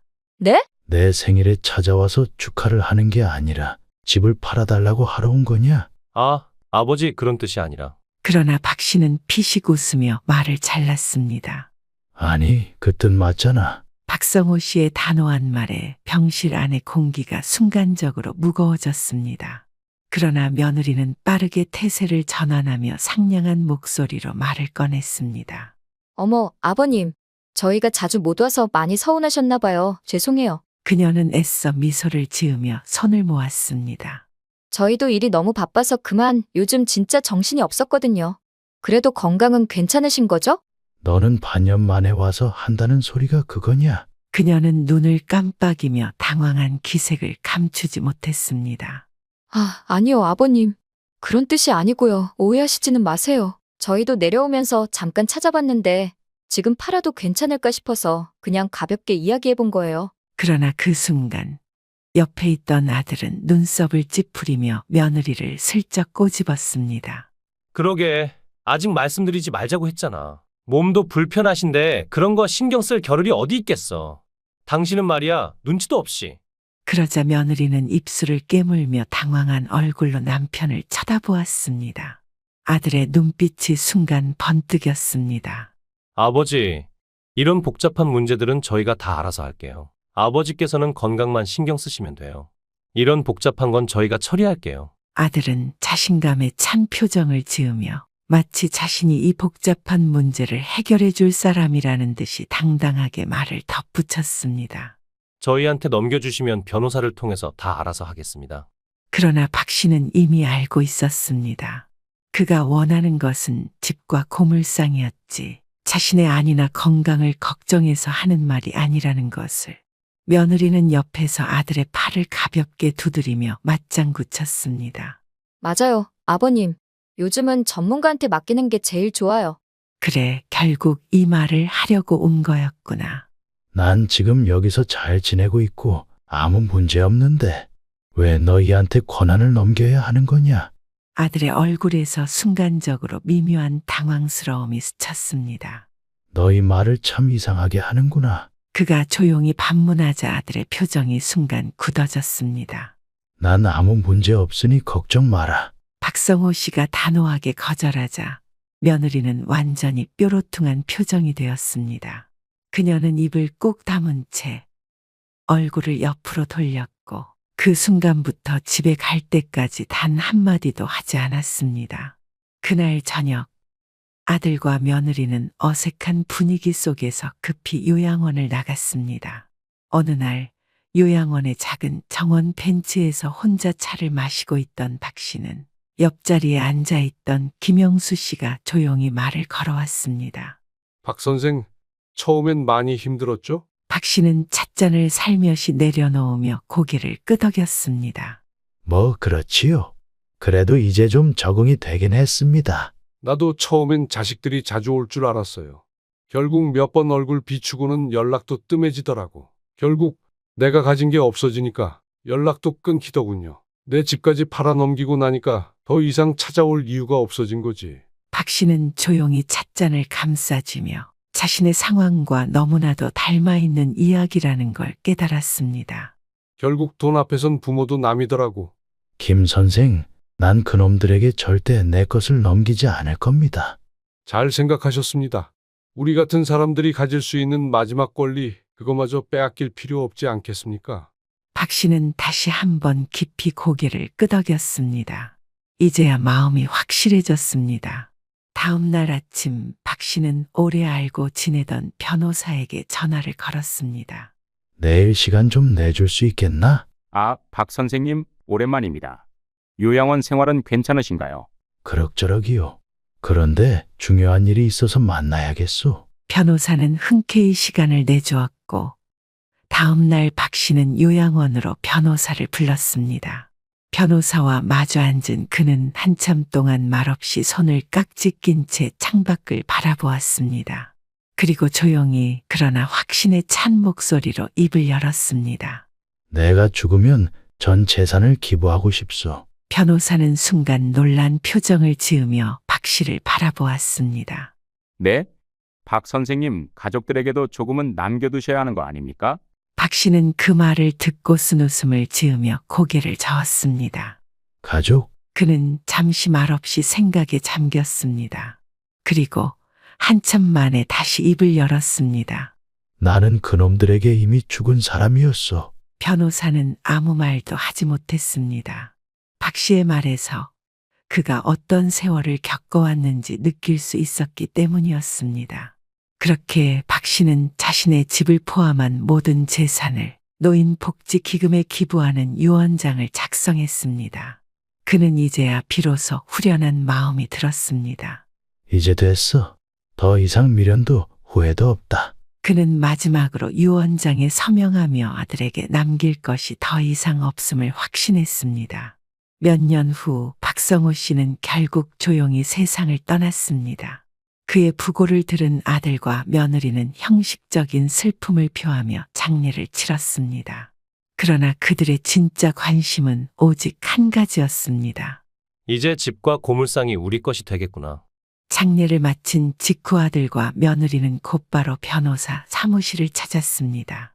그들은 이미 집값을 대략적으로 계산해 두었고 집을 팔면 남는 돈으로 대출을 정리하고 새 집을 알아볼 계획까지 세워두었습니다. 두 사람은 변호사 앞에 앉자마자 이미 모든 것이 자신들의 것이 된 것처럼 여유로운 표정을 지었습니다. 그러나 변호사는 무표정한 얼굴로 차분하게 서류를 꺼냈습니다. 고 박성호 님께서는 본인의 전 재산을 노인 복지 기금에 기부하셨습니다.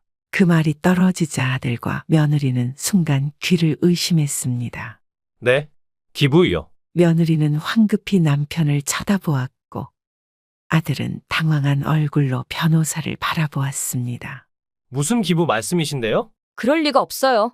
저희는 그런 소리 못 들었어요. 그러나 변호사는 조용히 봉투 하나를 내밀었습니다.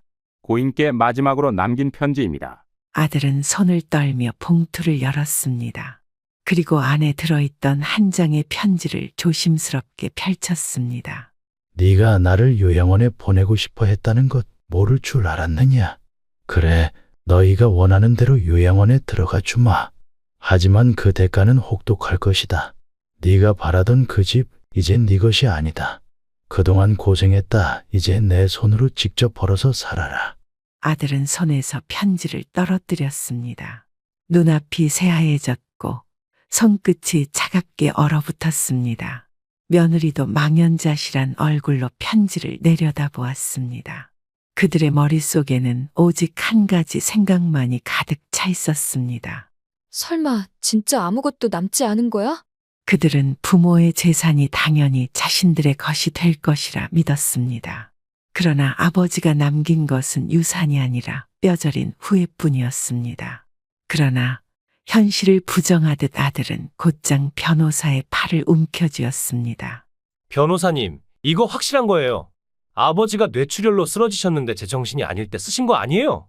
마치 어떻게든 이 상황을 되돌리고 싶다는 간절함이 묻어났습니다. 변호사는 피식 웃으며 차분하게 그의 손을 떼어내며 대답했습니다. 고인께서 정신이 멀쩡하실 때 저를 불러 직접 쓰신 것이 맞습니다. 하지만 그래도 이건 너무 말이 안 되잖아요. 아버지가 진짜 저희한테 아무것도 남기지 않으셨다고요? 이거 조작 아니야, 조작.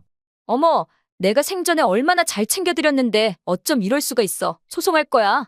변호사는 지친 듯이 한숨을 내쉬며 단호하게 마지막 말을 던졌습니다. 녹취록도 있고 당시 병원의 진단서도 있습니다. 필요하면 저희 사무실에 직접 들러 확인하시죠. 그는 더 이상 말할 가치가 없다는 듯 아들이 붙잡은 팔을 뚝뚝 털어내며 자리에서 일어났습니다. 그리고 조용히 서류를 정리한 뒤무표정한 얼굴로 문을 나섰습니다. 변호사는 사무실로 돌아가는 길에 조용히 창밖을 바라보았습니다. 참 안타까운 일이군. 고인이 평소에 얼마나 자식 때문에 마음고생을 하셨을까. 평생을 헌신하며 모든 것을 바쳤지만 결국 남은 것은 배신과 실망뿐이었으리라. 변호사는 속으로 조용히 기도했습니다. 지금이라도 좋은 곳에 가셨기를. 그렇게 박성호 씨가 남긴 마지막 뜻은 그의 유언과 함께 완벽히 지켜졌습니다. 부모가 베풀 때는 감사해야 하며 그들이 기대할 때는 외면하지 말아야 합니다. 돈을 줄 때는 부모로 여기지만 더 이상 줄 것이 없을 때는 짐이 되어버리는 세상. 그러나 인생은 반드시 돌고 돕니다. 부모를 버리고 무시한 사람은 언젠가 자신도 똑같이 버려지는 날이 올 것입니다. 진정한 유산은 돈이 아니라 부모를 대하는 태도입니다. 그 교훈을 깨닫기엔 이미 너무 늦어버린 사람들이 있었을 뿐입니다. 오늘 준비한 이야기는 여기까지입니다. 여러분과 함께 인생의 지혜를 함께 나누고 싶습니다. 구독하고 함께 하세요. 놓치면 후회할 이야기들이 기다리고 있습니다. 감사합니다.